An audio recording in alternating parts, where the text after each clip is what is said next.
Hi, ഇന്ന് നമ്മൾ ഈ വീഡിയോയിലൂടെ സംസാരിക്കുന്നത് നമ്മുടെ ജീവിതത്തിൽ പലപ്പോഴും നമുക്ക് പല രീതിയിലുള്ള പരാജയങ്ങളൊക്കെ സംഭവിച്ച് നമ്മൾ ഒരുപാട് സങ്കടങ്ങളിലേക്ക് പോകാറുണ്ട്.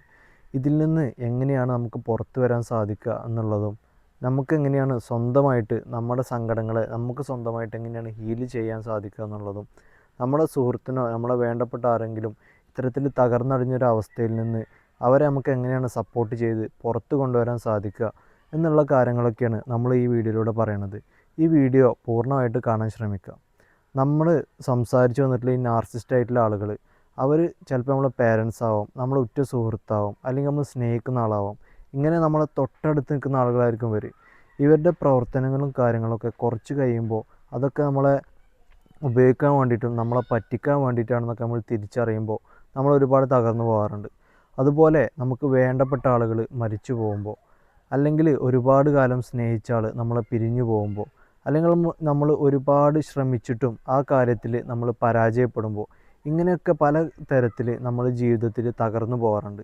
ഈ തകർച്ചയിൽ നിന്ന് നമുക്ക് പുറത്ത് കടക്കണമെന്നുണ്ടെങ്കിൽ നമ്മളൊരു 5 സ്റ്റേജിലൂടെ സഞ്ചരിക്കണം. അതെന്തൊക്കെയാണെന്നുള്ളത് നമുക്ക് നോക്കാം. ഒന്നാമത്തെ സ്റ്റെപ്പ് എന്ന് പറയുന്നത്, നമുക്ക് വേണ്ടപ്പെട്ട ആൾ മരിക്കുമ്പോഴോ ഒരുപാട് ശ്രമിച്ചിട്ടും നമ്മൾ പരാജയപ്പെടുമ്പോഴോ, നമ്മൾ ഒരുപാട് സ്നേഹിച്ച ആൾ നമ്മളെ ചതിക്കുമ്പോഴോ, ഇതൊന്നും എനിക്ക് സംഭവിച്ചിട്ടില്ല എന്നും അവർ മരിച്ചിട്ടില്ലെന്നും അവരെപ്പോഴും എൻ്റെ കൂടെ ഉണ്ടെന്നുള്ളതും ഞാൻ ചതിക്കപ്പെട്ടിട്ടില്ല എന്നുള്ളതൊക്കെ നമ്മൾ സ്വയം പറഞ്ഞിട്ട് ആ യാഥാർത്ഥ്യത്തെ നമ്മൾ അക്സെപ്റ്റ് ചെയ്യാതിരിക്കുന്ന അവസ്ഥ, ഈ അവസ്ഥയിൽ ഒരുപാട് പേര് കുടുങ്ങി പോകുന്നുണ്ട്.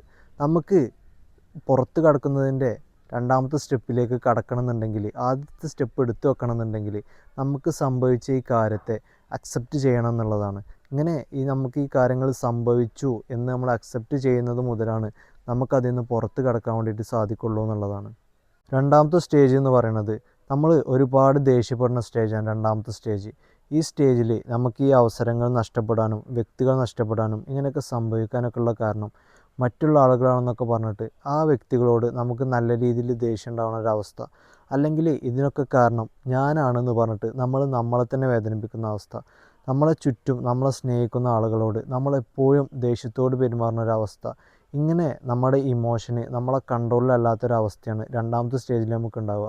ഇവിടെ നമുക്ക് ചെയ്യാൻ പറ്റുന്ന കാര്യം ഈ മെഡിറ്റേഷനും യോഗയൊക്കെ പ്രാക്ടീസ് ചെയ്തിട്ട് നമ്മുടെ ഇമോഷനെ നമ്മൾ കൺട്രോളിലാക്കാൻ ശ്രമിക്കുക എന്നുള്ളതാണ്. നമുക്കൊരു പ്രതീക്ഷയൊന്നും ഇല്ലെങ്കിലും നമ്മളെ ചതിച്ചു പോയവരോടോ, നമ്മൾക്ക് അവസരം നഷ്ടപ്പെടുത്തിയവരോടോ, നമ്മളിൽ നിന്ന് മരിച്ചു പോയവരാണെന്നുണ്ടെങ്കിൽ ദൈവത്തിനോടോ, നമ്മൾ അവരെന്തിനാണ് എന്നിൽ നിന്ന് കൊണ്ടുപോയത്, അവരെനിക്ക് തന്നെ തന്നൂടെ, എനിക്കൊരവസരം കൂടെ തരുമോ, എന്നിലേക്ക് തിരിച്ചു വരുമോ എന്നുള്ള തരത്തിൽ നമ്മൾ ഒരു പ്രതീക്ഷ ഇല്ലെങ്കിലും വെറുതെ നമ്മൾ ബാർഗെയിൻ ചെയ്യുന്ന സ്റ്റേജാണ് മൂന്നാമത്തെ സ്റ്റേജ് എന്ന് പറയുന്നത്.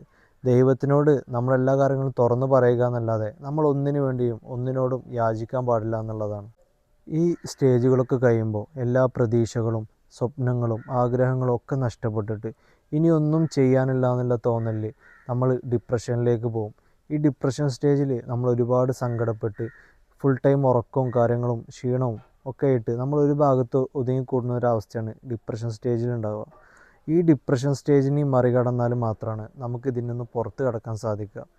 ഈ ഡിപ്രഷൻ സ്റ്റേജ് അനുഭവിക്കുമ്പോൾ നമ്മൾ ഒതുങ്ങിക്കൂടി നിൽക്കാതെ പുറത്തേക്ക് ഇറങ്ങി പുതിയ പുതിയ ബന്ധങ്ങൾ ഉണ്ടാക്കാനും പുതിയ പുതിയ കാര്യങ്ങളൊക്കെ ചെയ്യുമ്പോഴാണ് നമുക്ക് ഈ സ്റ്റേജിൽ നിന്ന് നമുക്ക് പതിയെ പതിയെ പുറത്ത് വരാൻ സാധിക്കുക.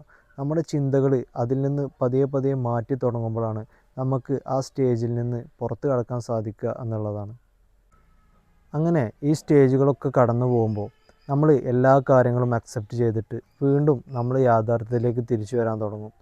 ഈ യാഥാർത്ഥ്യത്തിലേക്ക് തിരിച്ചു വരുമ്പോൾ നമ്മുടെ ഓരോ ജന്മങ്ങൾക്കും നമ്മളുടെ ഓരോ വ്യക്തികൾക്കും നമ്മൾ ഇവിടേക്ക് വന്നതിന് ഓരോരോ പർപ്പസ് ഉണ്ട്.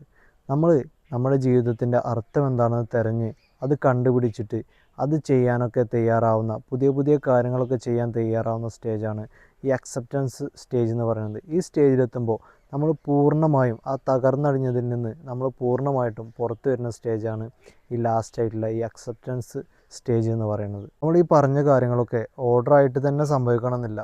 കൂടുതൽ ആളുകളിലും ഈ ഓർഡറിലാണ് കാര്യങ്ങൾ സംഭവിക്കാമെന്ന് മാത്രം. ബോൾഡായിട്ടുള്ള ആളുകൾക്ക് പെട്ടെന്ന് റിക്കവർ ആവാൻ സാധിക്കും. ഈ എല്ലാ സ്റ്റേജിലൂടെയും കടന്നു പോകുന്ന ആളുകൾ, നമ്മൾ പറഞ്ഞ ട്രോമ അത് ബാധിച്ച ആളുകൾ, അതുപോലെ വീക്കായിട്ടുള്ള ആളുകൾ, ഇവരൊക്കെ ഇതിലുള്ള എല്ലാ സ്റ്റേജിലൂടെയും കടന്നു പോയാൽ മാത്രമാണ് ഇവർക്ക് ഒരു തകർന്നടിഞ്ഞ അവസ്ഥയിൽ നിന്ന് പുറത്ത് കടക്കാൻ സാധിക്കുക. നമ്മൾ പറഞ്ഞ ഈ 5 സ്റ്റേജിൽ ഒരു സ്റ്റേജിലും സ്റ്റക്കായി പോകാൻ നിൽക്കാൻ നമ്മൾ ശ്രദ്ധിക്കണം. സിനിമയിലൊക്കെ നമ്മൾ കാണുന്നത് പോലെ മരിച്ചുപോയ അമ്മയോട് ഇപ്പോഴും ഉള്ള പോലെ സംസാരിക്കുന്ന ഓരോ കഥാപാത്രങ്ങൾ നമുക്ക് കാണാൻ സാധിക്കും. ഇതുപോലെ ഒരു സ്റ്റേജിലും സ്റ്റക്കാവാൻ നിൽക്കാതെ എല്ലാ സ്റ്റേജിനെയും മറികടന്നിട്ട് പുറത്ത് കടക്കാൻ നമ്മൾ ശ്രമിക്കണം എന്നുള്ളതാണ്. ഇനി നമ്മുടെ ജീവിതത്തെ തകർക്കുന്നതും നമ്മളെ സങ്കടപ്പെടുത്തുന്നവരിലെ കാര്യങ്ങൾ വരുമ്പോൾ നമുക്ക് പെട്ടെന്ന് അതിൽ നിന്ന് റിക്കവർ ആവണമെന്നുണ്ടെങ്കിൽ നമുക്ക് ആ കാര്യങ്ങൾ സംഭവിച്ചു എന്നുള്ളത് നമ്മൾ അക്സെപ്റ്റ് ചെയ്തിട്ട് അതിലുള്ളൊരു ഫീലിങ്ങിനെയും മറച്ചു വെക്കാതെ അതിലുള്ള ഇമോഷനും ഫീലിങ്ങും ഒക്കെ അതേപോലെ അനുഭവിക്കാനും ഫീൽ ചെയ്യാൻ നമ്മൾ തയ്യാറാകുമ്പോൾ നമുക്ക് കരച്ചിൽ വരുന്നുണ്ടെന്നുണ്ടെങ്കിൽ കരയാനും, യാത്ര പോകാൻ തോന്നുന്നുണ്ടെന്നുണ്ടെങ്കിൽ യാത്ര പോകാനും, അല്ലെങ്കിൽ അഡ്വഞ്ചറായിട്ടുള്ള കാര്യങ്ങൾ ചെയ്യാൻ ഇഷ്ടമുള്ള ഒരാളാണെന്നുണ്ടെങ്കിൽ അത് പരിചയം ഉണ്ടെന്നുണ്ടെങ്കിൽ, അല്ലാന്നുണ്ടെങ്കിൽ എക്സ്പീരിയൻസുള്ള ആളുകളോട് കൂടെ സേഫായിട്ടും നമ്മൾ ചെയ്യുക എന്നുള്ളതാണ്. പിന്നെ നമുക്ക് നമ്മളെ മനസ്സിലാക്കുന്ന ആളുകളോട് നമ്മളെ മനസ്സിലുള്ള ഈ സങ്കടങ്ങളും കാര്യങ്ങളൊക്കെ മനസ്സ് തുറന്ന് സംസാരിക്കുക എന്നുള്ളതാണ്. ഇനി മനസ്സ് തുറന്ന് സംസാരിക്കാനൊന്നും ആളില്ലാതെ ഒറ്റപ്പെട്ട ഒരാളാണ് നിങ്ങളെന്നുണ്ടെങ്കിൽ നമ്മളെ ഈ ലോകം സൃഷ്ടിച്ച നമ്മൾ സൃഷ്ടാവിൻ്റെ മുന്നിൽ മനസ്സ് തുറക്കുമ്പോൾ നമുക്ക് നമ്മുടെ ഇമോഷൻ്റെ ലെവൽ കുറയാനും നമുക്ക് അതിൽ നിന്ന് പുറത്ത് കടക്കാനും സാധിക്കും എന്നുള്ളതാണ്.